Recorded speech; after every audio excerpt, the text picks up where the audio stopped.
হায়দ্রাবাদের পিচে ২০ রান চেতেশ্বর পূজারার। তার সৌজন্যেই হায়দ্রাবাদের ভারত অস্ট্রেলিয়া টেস্টের তৃতীয় দিনের চালকের আসনে ভারত। ১১টি টেস্টে এটি তাঁর দ্বিতীয় ২০ রান। পাশাপাশি এদিনই ভারতীয় হিসেবে ১১টি টেস্টে দ্রুততম ১০০০ রান করে সুনীল গাভাস্করের রেকর্ড ছুঁলেন পূজারা।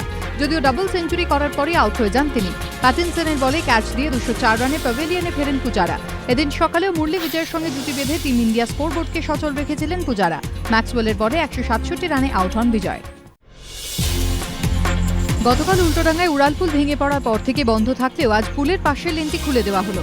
মাধ্যমিক পরীক্ষার জন্য যানজট এড়াতেই পাশের লেনটি খুলে দেওয়া হয়েছে। তবে উড়ালপুল আতঙ্কের জেরে সেই রাস্তা দিয়েও অপেক্ষাকৃত কম গাড়ি যাতায়াত করছে। তবে তাতেও এড়ানো যায়নি যানজট। উড়ালপুলের ভাঙা অংশটি দেখতে অনেকেই গাড়ি থামিয়ে দিচ্ছেন। ভিড় জমাচ্ছেন এলাকার বাসিন্দারাও। ফলে যানজট সৃষ্টি হচ্ছে। এদিনই যাদবপুর বিশ্ববিদ্যালয়ের সিভিল ইঞ্জিনিয়ারিং বিভাগের একটি বিশেষজ্ঞ দল ঘটনাস্থলে যায়। পরিস্থিতি খতিয়ে দেখেন তারা, ছবিও তোলেন। এদিকে আজ ঘটনাস্থলে যাবেন ফরেনসিক বিশেষজ্ঞরা। নমুনা সংগ্রহ করবেন তারা। তারপর পরিস্থিতি খতিয়ে দেখে রিপোর্ট দেবেন। অন্যের হয়ে স্টাফ সিলেকশন কমিশনের পরীক্ষা দেওয়ার অভিযোগে ৮ যুবককে গ্রেপ্তার করল পার্ক স্ট্রিট থানার পুলিশ। তাদের সাহায্য করার অভিযোগে গ্রেপ্তার আরও এক। ধৃতদের প্রত্যেকেই বিহারের নালন্দার বাসিন্দা। শনিবার স্টাফ সিলেকশন কমিশনের প্র্যাকটিক্যাল পরীক্ষা ছিল। পুলিশ জানিয়েছে, মির্জা গালিব স্ট্রিটে স্টাফ সিলেকশন কমিশনের পরীক্ষা কেন্দ্রে ৮ পরীক্ষার্থীকে দেখে সন্দেহ হয় পরীক্ষকের। তাদের দাবি, অ্যাডমিট কার্ডে থাকা পরীক্ষার্থীদের ছবির সঙ্গে ওই ৮ যুবকের মুখের মিল পাওয়া যাচ্ছিল না।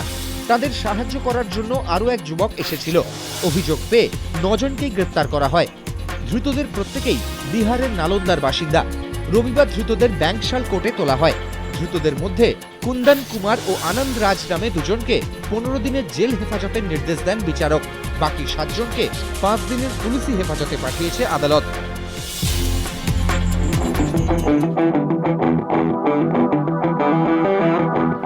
সেলিব্রিটি ক্রিকেট লিগে বেঙ্গল টাইগার্সের খেলা শেষ। ম্যাচের রেজাল্ট যাই বলুক না কেন, ক্রিকেটটা মন দিয়েই খেলেছেন বাংলার তারকারা। তবে শুটিংয়ের জন্য প্র্যাকটিসে দেব খুব বেশি সময় দিতে পারেননি। তবে তার চ্যালেঞ্জ, আগামী বছর আরও ভালো খেলবেন।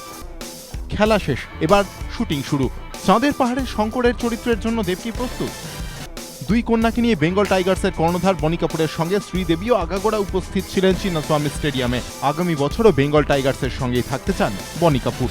ক্রিকেট মাঠ থেকে ড্রেসিং রুম, খেলতে খেলতে বেশ কিছুদিন খুনসুটি, হাসি ঠাট্টা, আনন্দে কাটানোর পর এবার লাইট, সাউন্ড, ক্যামেরা, অ্যাকশনের দুনিয়ায় ফেরার পালা বেঙ্গল টাইগার্সের সদস্যদের।